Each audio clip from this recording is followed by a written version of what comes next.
आपका शुभ नाम? दीपक विधानी।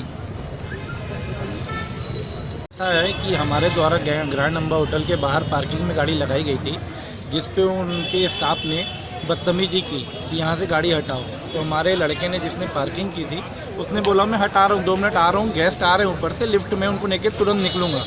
तो उन्होंने उल्टा सीधा बोला। तो हमारे लड़के ने बोला कि आप एकदम ताव में किस बेस पे ताव में इतना बात कर रहे हो। तो उनके द्वारा तुरंत हाथ छोड़ दिया गया। उस लड़के को मारा गया। मारने के बाद उस लड़के ने तुरंत, हमारे पूरे परिवार वाले वहीं थे, बड़े बुजुर्ग, उन्होंने देखा, सब आ गए, सब ने फिर इधर उधर उसको बचाया। तो लड़ाई बढ़ गई। उनके तरफ से 4-5 वेटर आ गए। उसके बाद विवाद बढ़ गया। उनके तरफ से होटल वालों ने पूरे जितने हमारे मेहमान थे सबको पीटा गया, और यहाँ तक लेडीज़ को, बच्चों को, उनको भी बेल्टों से पीटा है लेडीज़ को। उसके बाद वहाँ से हमने सीधा थाने आए। थाने में हम रिपोर्ट लिखवाना चाहते हैं। तो आज हमको 5 से 6 घंटे हो गए थाने में, हमारी रिपोर्ट नहीं लिखी जा रही है। प्लस हमारे भी एक लड़के को जबरन थाने में बिठा दिया गया है, ये बोल के कि आपने तोड़ फोड़ की है। जिस होटल ग्रैंड अम्बा के स्टाफ और मालिक के बेटे ने की सिंधी समाज की महिलाओं एवं पुरुषों से मारपीट। बिलासपुर की एक जघन्य वारदात जो हमारे समाज के लोगों के साथ घटी। Hotel grand Amba bus stand Bilaspur स्थित सिंधी समाज के मोहन जायसवानी के भतीजे की शादी थी। 7 नवंबर को सब कुछ अच्छा चल रहा था, सब खुश थे।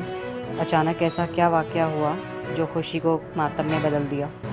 कभी किसी ने सोचा भी नहीं था कि कोई होटल वाला, उसका मालिक का बेटा, अपने स्टाफ के साथ अपने ही ग्राहक मेहमान, जिसे हिंदू धर्म में, भारतीय संस्कृति में अतिथि देवो भव का दर्जा दिया गया है, यानी अतिथि भगवान का रूप होता है, ग्राहक को भी हम भगवान का रूप ही मानते हैं। ऐसे शांत सिंधी समाज की महिलाओं, बच्चों, पुरुषों के साथ जघन्य घटना घटी। वाक़या दोपहर 3 से 3:30 बजे का है। विवाद पार्किंग के नाम पर शुरू हुआ। सूत्रों से मिली जानकारी के अनुसार मौका वारदात पर नवीन जायसवानी, दीपक विधानी कार लेकर पहुंचे। वहां के स्टाफ ने कहा, कार आप हटाइए। उन्होंने कहा, सर 2 मिनट रुक जाइए, हमारे मेहमान आ रहे हैं, उनको लेकर चले जाएंगे। इस बात पर बहस हुई, और जब शादी में आए मेहमान घर वालों को ये बात पता चली तो वे भी बाहर आ गए, माहौल को शांत करवाने में लग गए। इतने में होटल के मालिक, उनका मैनेजर व अन्य स्टाफ साथ मिलकर 20 से 25 लोगों पर टूट पड़े, जिनमें समाज की महिलाएं, दीपक विधानी, नवीन जायसवानी के साथ मारपीट की गई। दीपक के कपड़े फाड़ दिए गए। महिलाएं जब बीच बचाव करने लगी तो उनके साथ भी हाथापाई की गई। जब घटना के बाद मोहन जायसवानी और पीड़ित लोग सिविल लाइन थाना पहुंचे अपनी रिपोर्ट लिखवाने, तो वहां के थाना प्रभारी व अन्य स्टाफ पहले तो टालमटोल करने लगे, फिर कहने लगे कि हम मौका वारदात पर चेक करके आते हैं। 4 घंटे से बैठे थे कि रिपोर्ट लिखी जाए, मेडिकल चेकअप कराया जाए। बार बार रिक्वेस्ट करने के बाद, समझाने के बावजूद भी उनके कानों में जूं तक नहीं गुजरी। 4 बजे से रात के 10 बज गए। इस बीच में बिलासपुर शहर के विधायक शैलेंद्र पांडे जी व समाज के वरिष्ठ लोग, सेंट्रल पंचायत के संरक्षक पदाधिकारी जन, Devidas Wadhwani, DD Ahuja, doctor Lalit Makhija, alderman मोती थावरानी, वार्ड पंचायतों के अध्यक्ष गोपी ठारवानी, महेश पवनानी, मुरली वाधवानी, हरीश भागवानी, नंदलाल पुरी, शंकर मनचंदा, शंकर नागदेव, युवा विंग के अध्यक्ष अभिषेक विधानी, विजय दुसेजा सदस्य बड़ी संख्या में थाना पहुंचे।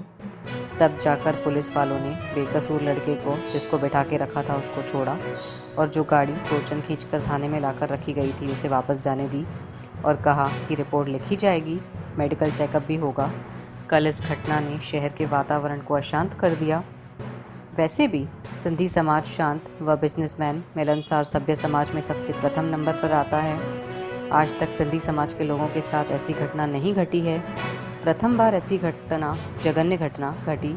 होटल के मालिक के बारे में कहा जाता है कि वह भी शांत स्वभाव के मालिक हैं, पर कल की घटना से पता चल गया कि ये किस प्रवृत्ति के लोग हैं जो अपने ही ग्राहक के साथ ऐसा सलूक रखते हैं, तो बाहर के अन्य लोगों के साथ क्या करते होंगे। जैसे यह खबर सिंधी समाज में फैली, सबने विरोध किया और इस घटना में शामिल सभी लोगों पर कार्रवाई की जाए, और इस घटना की कड़े शब्दों में निंदा की है। अन्य शहर से भी समाज के लोगों की प्रतिक्रियाएं सामने आ रही हैं और कह रहे हैं कि आज पूरा सिंधी समाज बिलासपुर के इस पीड़ित परिवार के साथ है। छत्तीसगढ़ सिंधी पत्रकार संघ ने भी इस घटना की कड़े शब्दों में निंदा की है। दोषियों को जल्द से जल्द सजा मिले, उनकी गिरफ्तारी हो, इसकी मांग की गई है।